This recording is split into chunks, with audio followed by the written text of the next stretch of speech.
I gotta admit, one area of devices that I've been really interested in the past couple of years is mini computers. These things are pretty cool. Desktop PCs are just getting more expensive, so sometimes it's nicer just to get everything in one package. These also don't put a lot of heat in an area like a desktop does either, and they take up far less space. This thing has a lot of features going for it, and out of every mini PC that I've looked at or reviewed, this is something that I think is really special. This mini PC here was sent over by WhatGeek. As with all my reviews, they're not seeing this review before it goes up, they're not paying me for this review, and all opinions are my own. I'm just going to give you guys my honest thoughts to what I think about this. I've been pretty concerned with a few mini PCs that I've looked at because they've all had overheating issues. This one has a pretty big fan in it though, and I think that's going to solve that issue. This one actually has some pretty good specs too, so let me tell you a little bit more about this mini PC and why I think it's pretty special.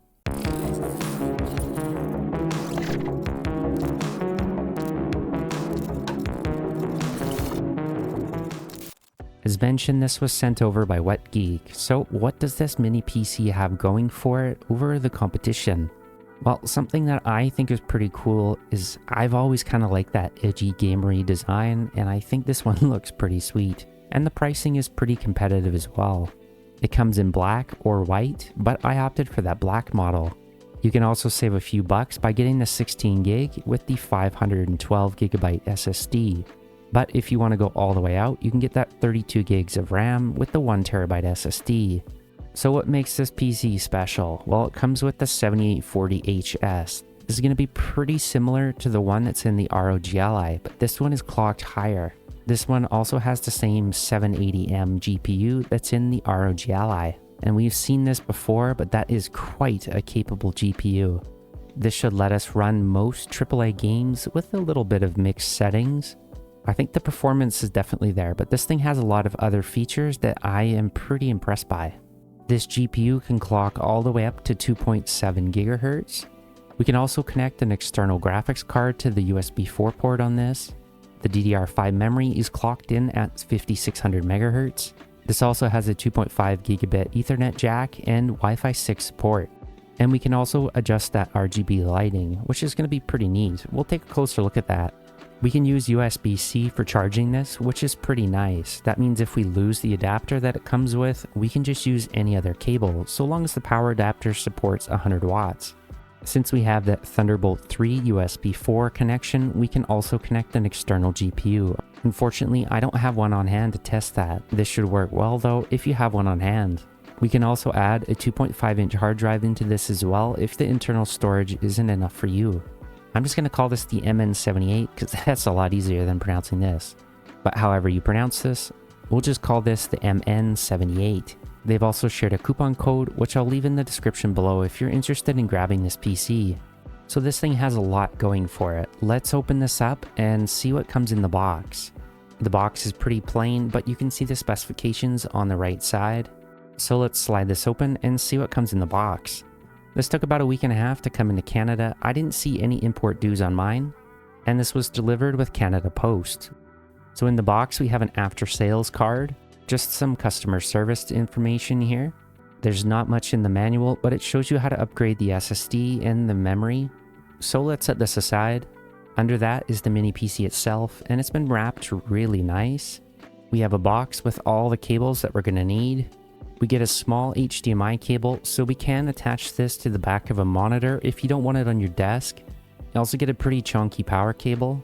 This goes to a Huntkey AC adapter.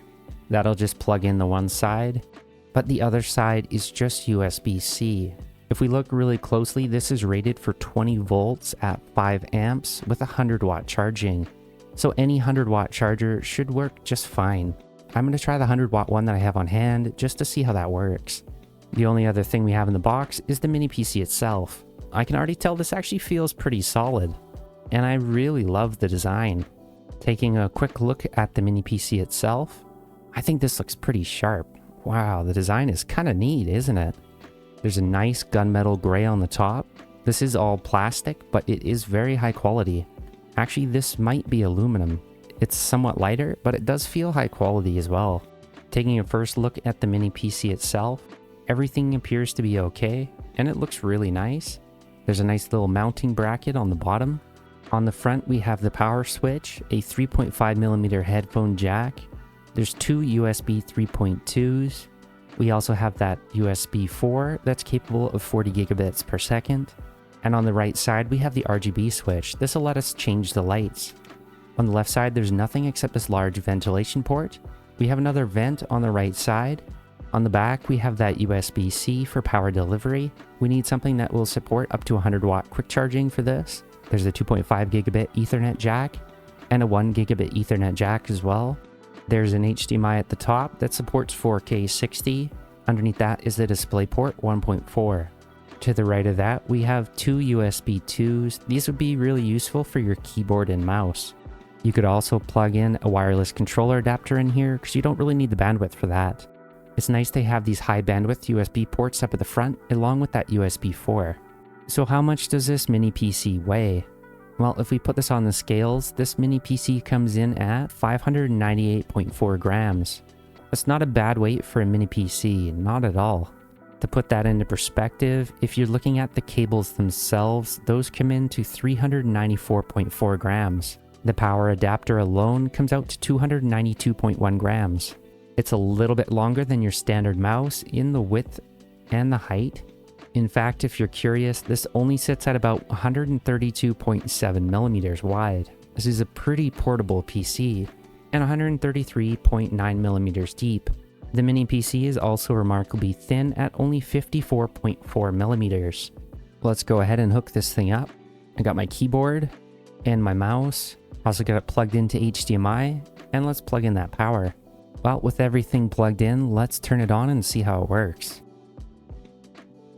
I gotta admit, the RGB is extremely vibrant. Let's try some of the lighting modes before we jump in. We have a breathing mode, a solid red. There's another mode here, and you can also shut off the RGB. I'm probably just gonna leave it on this solid mode, so let's jump in and take a closer look at the PC.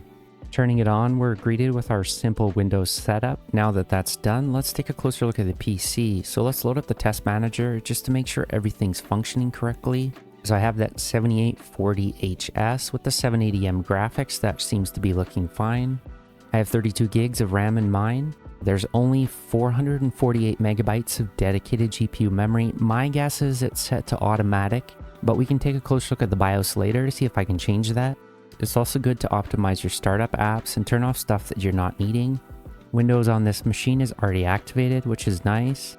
I'm going to connect to my Wi-Fi next just to see how well that works. Over Wi-Fi 6, I'm getting about 1 gigabit per second. Next up, I'm going to head over to nanite.com and download everything that I'm going to need for the computer. I'm going to download my web browser. Let's get Steam on there as well, of course. Once we've selected everything that we're going to need, let's just go ahead and get that Nanite, and this is going to automatically install all of those in one go. If you want to get rid of this user account control pop-up that keeps coming up, because I think that's personally pretty annoying, you can get rid of that pretty easy. In the start menu, type in msconfig, and this is going to pop up here. Just click on that, then go over to your tools, then just click change user account control settings. Set that to never notify, click OK, and that's the last time you're going to see that. I had a peek through the startup services and the startup apps, but I don't see anything malicious, so this seems to be a pretty good computer in that regard.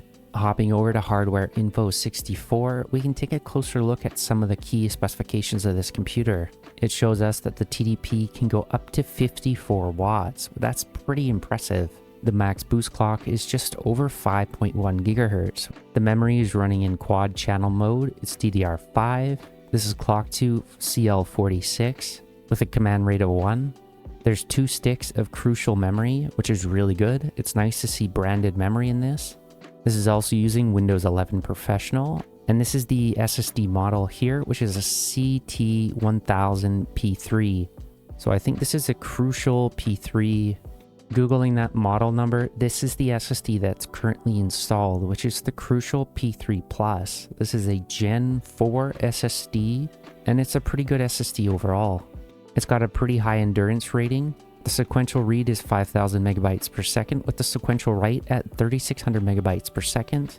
All in all, This is a pretty impressive little mini PC so far. I didn't expect to see the TDP so high. The boost clock is pretty impressive. We have some branded parts in there as well. I also just want to run a quick benchmark on this to see what we're looking at. Multi-threaded score comes out to 6900. This is pretty impressive. And the single-threaded score comes out to 667. This is pretty much on par with the 5800X for a desktop. It's a good idea to run the auto detect and install drivers tool directly from AMD. This will make sure to give us the best performance in our games. I've been pushing this pretty hard, and even at its max point, we're only hitting about 85 degrees Celsius. This chip won't throttle till we hit about 100 degrees Celsius, so we still got lots of overhead. The max TDP that I've seen this thing go so far is about 45 watts, which is not actually that bad. The CPU also is going up to 1.4 volts, which is very impressive for a mini PC. However, something that's even more interesting is the motherboard is not going over 65 degrees Celsius. The memory also seems to be keeping cool, and I'm not seeing this go over 65 as well. So the fan is definitely doing its job. This is something that I am always concerned about with a mini PC. I've seen what happens when a mini PC overheats, but this one seems to have really good cooling. You're going to likely have to do the updates from Windows first before you jump over to the GPU updates. I'm just going to go ahead and let all these install. Once this is done, then I'm going to run the update from AMD to see if there's anything else. This might take a little while though, so you can always just leave it and come back. Now that we've finished a few of those Windows updates, we can actually go ahead and install that driver software now for the GPU. This shows accurately at having the 780M, and it gives us the correct version that we need to install. I'm going to go ahead and install the recommended Adrenaline version. I'm just going to go ahead and install all the drivers that it recommends. I've got a few games installed now, and all the drivers are up to date, but I do think that we should probably increase the dedicated VRAM on that GPU first. To do that, I'm going to go to my settings. I'm going to go down to the recovery window, and I'm going to click this advanced startup. This advanced startup should give us an option to head into our BIOS. In here, I'm just going to click on the troubleshoot, then advanced options. Then I'm going to click the UEFI firmware settings and click restart. So it looks like we have a fully unlocked BIOS, which is really good. In the main page, we have some information about the mini PC.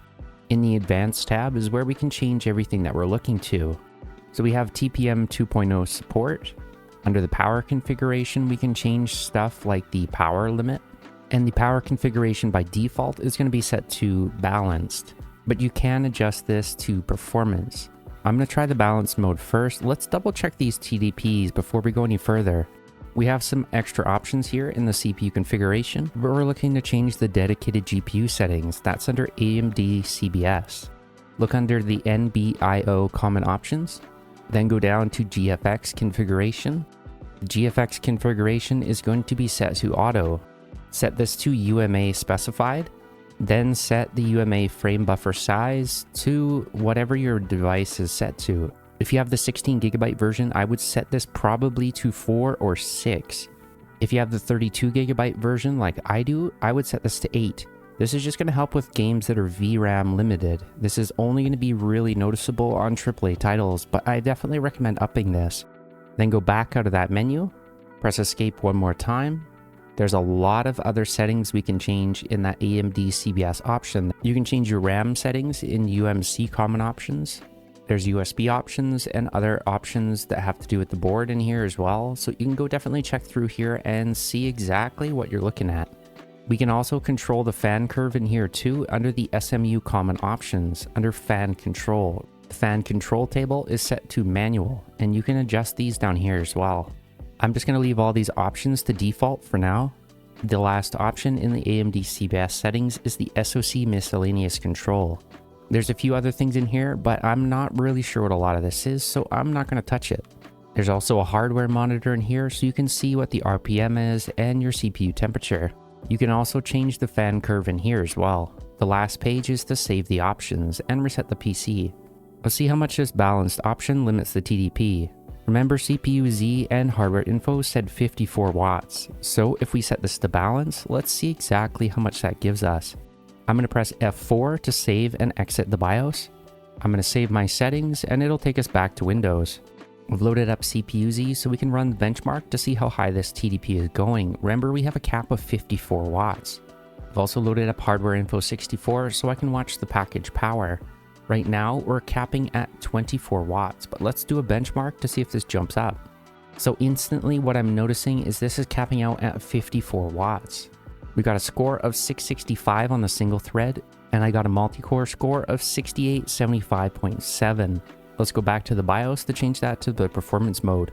Okay, so I'm setting that to the performance mode now, and I'm going to press F4 to save that. And let's head back into Windows to see if that changes anything. CPU-Z still shows that 54 watt TDP cap. Let's do a quick benchmark and see what the scores are. So the benchmark finished, I'm looking at 6772 for the multi-threaded, and the single-threaded score is 661.4. There's definitely not much difference between these two modes. The CPU idle temperatures might be a little higher though, so I'm just going to set this back down to its balance curve. Let's take a quick look at the AMD Adrenaline software. So I'm just going to skip the intro here. And first thing you want to do is check for the updates. Since we just updated this should be good to go. Under the gaming tab, click graphics. You want to turn on anti-lag. And I also recommend turning on radian boost. You don't want the resolution changing too much, so I usually set this to about 16%. There's nothing else that you really need to change on this option here. You can also use AMD fluid motion frames if you want. You do have to make sure you run this in a DirectX 11 or 12 title, and you have to make sure to disable VSync.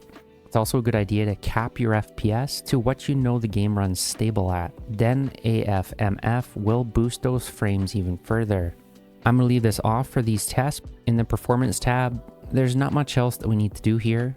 If you use frame generation, you can only use their overlay, so you're going to have to use this. Since that's all we need in this menu, let's just go ahead and close this. Now that I've got the entire computer set up, let me do a quick boot test just to see how fast this starts up. Let's shut it off first, and I'm going to press the start button now.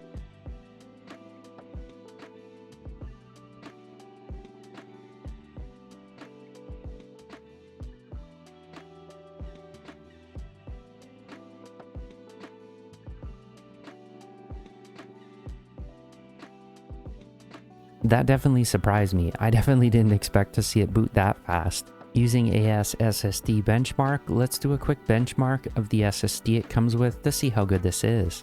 Wow, that's pretty impressive. This mini PC has a write speed of 4100 megabytes per second and a read speed of 4287 megabytes per second. But this is a Gen 4 SSD, so that's kind of expected. If you're interested to see how this compares to your SSD, these are the scores at the bottom. Try to run this test on yours to see how good it is. This is not a bad SSD by any means. Some people will want to use the 3.5mm headphone jack on this, and I am not noticing any buzzing on the audio. For the headphones that I'm using, 50% is extremely loud, and I wouldn't want to go any higher, but this does seem to work really well, and the headphone jack is a good quality. Just to confirm, this HDMI port does in fact reach 4K 60. This is also using 8-bit color, but I can't seem to change this in the AMD software. I would like to use full RGB color if possible, but for some reason this is not showing. I think this is just on the driver end because the HDMI port seems to work well. Usually it's under gaming and you should be able to see a display tab, but I don't have that here. If we drop this down to 1440p, I can check and see if this gives us any faster refresh rates. At 1440p, I can use 144 Hz. So this is really nice to see this kind of flexibility on this port. It also drops down the color space to RGB, which is what I like. 1440p scaling looks better on the monitor that I'm using, but if you need that full 4K 60, this HDMI port definitely supports it. This CPU is powerful enough to support full 4K video playback without getting any dropped frames. This is only using 35% of the GPU and barely any of the CPU. Once 8K video buffered in, it had no issues with it, and it seems pretty smooth, but it did have a few dropped frames at the beginning. I believe this was likely due to my internet speed though, but once it buffered in, it seems pretty smooth. And this is running at a full 8K. So that's not bad at all. I did have to use Chrome to do this because this has hardware acceleration. 8K playback seems to work much better on Chrome. I'm not sure why Firefox was having issues. Starting things off with something that's really easy to run, Skul the Hero Slayer obviously works really well on here.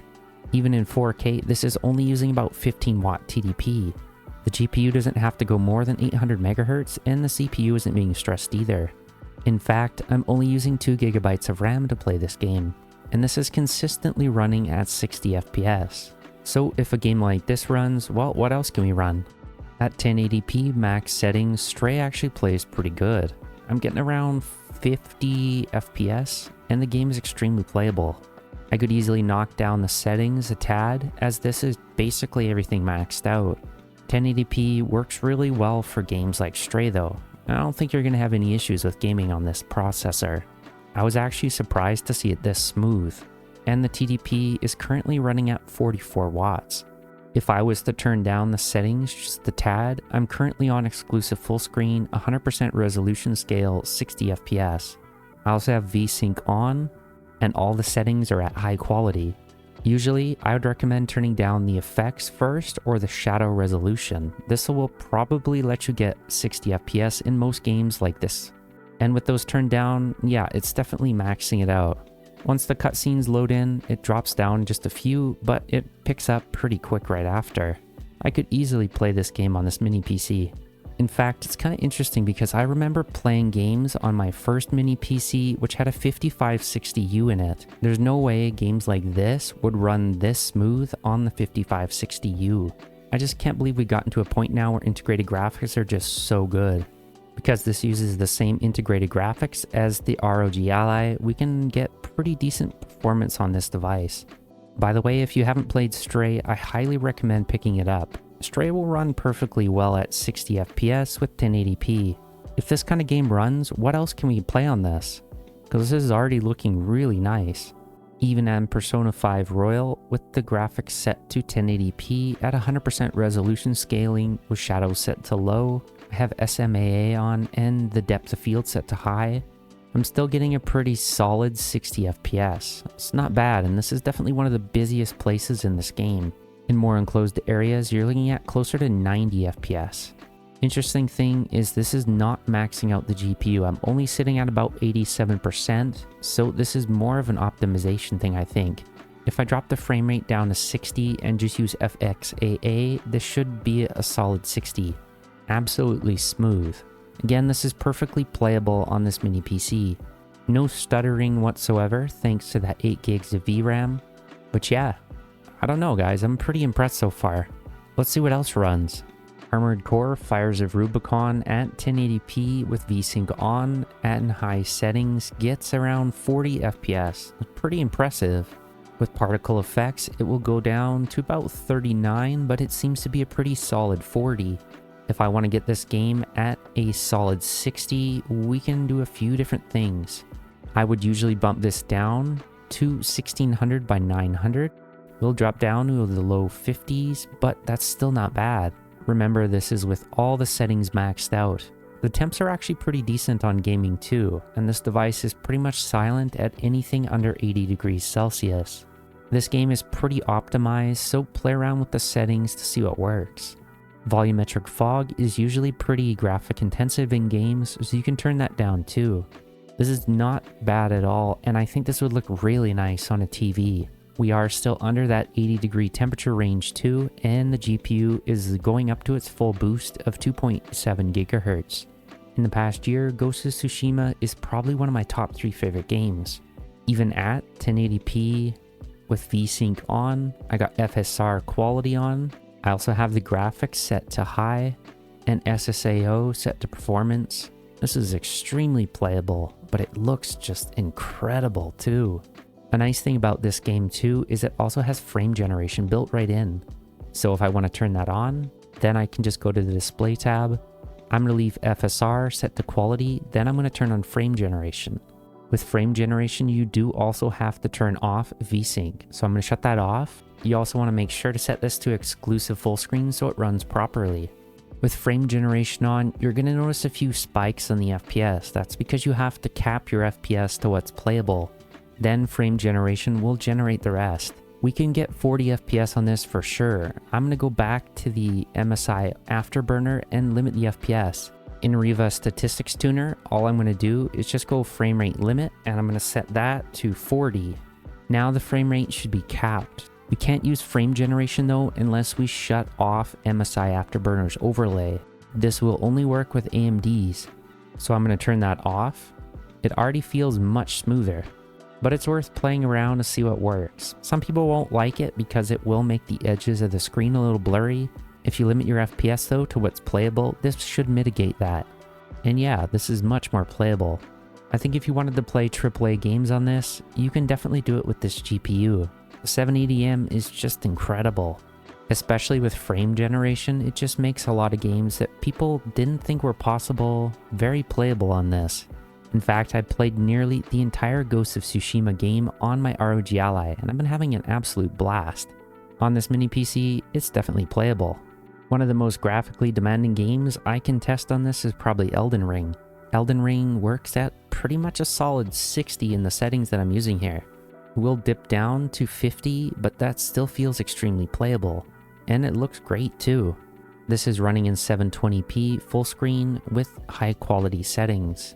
You could probably turn down a few of these things if you wanted to get a little bit better frame rates. I don't like motion blur, so I can shut that off. Lighting quality, I can probably turn down to medium. I could probably turn down volumetric quality to medium as well. And yeah, that's a lot more stable. It looks pretty good. And I can't believe how far mini PCs have come. What a fantastic little mini PC so far. I absolutely think this thing's incredible. But how hot does this thing actually get? As we saw, it gets up to about 85, but it stays under 90. I never saw it go over 90 degrees Celsius. 85 is still a little warm, but this chip won't throttle or have any issues till 100. The top is actually quite cool, and I'm not noticing much heat coming out of this. This is a little warm, but in the center it feels very cool thanks to that fan. It's pulling down cool air right onto the chip. And where's that heat going? Well, it's going on the bottom. If we look on the top, it's only getting to around 30 degrees Celsius or 86 degrees Fahrenheit. This is pretty cool. The sides get a little warmer at around 37.5 Celsius or at around 100 degrees Fahrenheit. However, most of the heat, as mentioned, is coming out the bottom. And if we turn this on its side, I'm going to actually get much better cooling this way.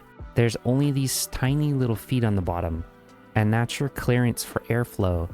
So if you wanted better cooling, I do think the fan in this works really well, but I would put something underneath the corners or maybe something on the back to hold it up and something on the front to hold it up.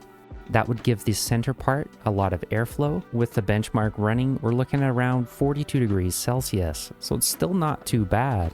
This is very hard to see, but there is another small fan right underneath this back part here, and I believe this sits right on the VRMs, which is why this thing hasn't overheated yet. You can also see the RAM under there as well. This thing has a pretty thick heat pipe on it, and it's doing a really good job of keeping it cool. That heat pipe itself is only sitting around 30 to 40 degrees Celsius. It's doing a good job of distributing that heat and passing it through. I also think the fan on this is extremely quiet. It's not super loud, but when it does spin up, you will notice it. This PC is usually inaudible. I can barely hear this. The only time I hear the fan is if I have everything running at once or a big AAA game. Even with a big AAA game running, I only notice this for a split second, then it goes back down to a much more ambient noise. Bear in mind that I am only sitting about 3 feet from this. I think if you were 6 feet away from this PC and the fan spun up, you probably wouldn't hear much of it. This is one of the quietest mini PCs I've ever heard. Let me show you what this sounds like. I'm going to show you what it sounds like at ambient, then I'm also going to put a benchmark on it, and I'll show you what that sounds like at max load. So first up, let me show you what that ambient sounds like.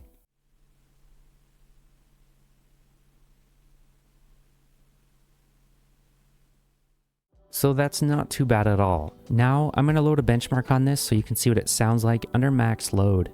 Remember, this is under worst case scenario.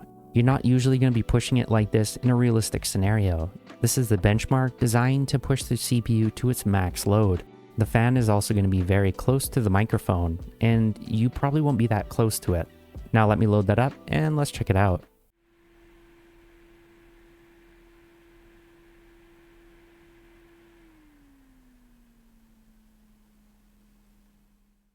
So as you saw, even under max load, that didn't last very long. It only spins up as it needs it when it hits about 85 degrees Celsius. Cool that down and it'll go back to being quiet again. I think the thermal temps on this are actually pretty decent. I had a UM690 a while back and the thermals on this are much better. I don't know guys, I really like this mini PC. I think it's pretty good. For the price, this is not bad at all. You have enough I/O and everything that you're gonna need. It's got a nice big fan in it and lots of ports on the back. I wish I had an external GPU to test this with, but unfortunately I don't, so I only can assume that this works fine. So what do I think about this PC overall? Well, I think it's really good value for the price. You're getting a solid mini PC and it also looks really nice at the same time. The build quality is pretty good and I don't really have any concerns with it. The fan does get a little loud, but it only gets loud for a short burst before it completely silences out. I also really like how you get a large selection of ports on this, and I do like having this button available to adjust the RGB. I do also like how they have the fast USBs on the front, and they put those slow USB 2s on the back for your mouse and keyboard. I also think it's nice how there's 2 Ethernet jacks if you need them, and the Type-C port is really handy. You could even run this off a power bank if you wanted to. I also like how they have 4K 60 and DisplayPort 1.4. The big fan up top does a good job of keeping the unit cool. All in all, I don't really have many complaints about this. I think this is a solid mini PC. I'm likely to use this on my TV in place of my ROG Ally, so I don't have to keep docking it because this has the same GPU horsepower. Now I don't have to deal with running my ROG Ally in 30 watts on my TV to get that level of performance. I can just use this. I still like docking my ROG Ally, but this just makes it so much easier. I don't have to worry about plugging in a USB hub with this because all those USBs are on the front. If I just want an extra wireless controller, I can just plug it right in there. Whereas with my Ally, I actually have to get a hub and run that around to the front. I actually stuck a little piece of tape on my hub and it sits underneath the dock, which kind of lays right on the front. So it looks like a game console, but it's just a really janky setup. So mini PCs are the way to go, I think, if you're looking for something small and portable. And the power you get in this small little mini PC is incredible. And if you guys want, you can use my coupon code that they sent me to get an additional 10% off. The coupon code is K10. I'll leave it down below so you can see what it is. If you pick one of these up, I'd love to know your thoughts on it. Do you like it so far, and what do you think? As for me, I just love this design. Special thanks to WhatGeek for sending this over for me to take a look at. If you have any questions regarding this mini PC, make sure to ask in the comments below. Make sure to subscribe so you don't miss any future videos, and as always, thanks for watching.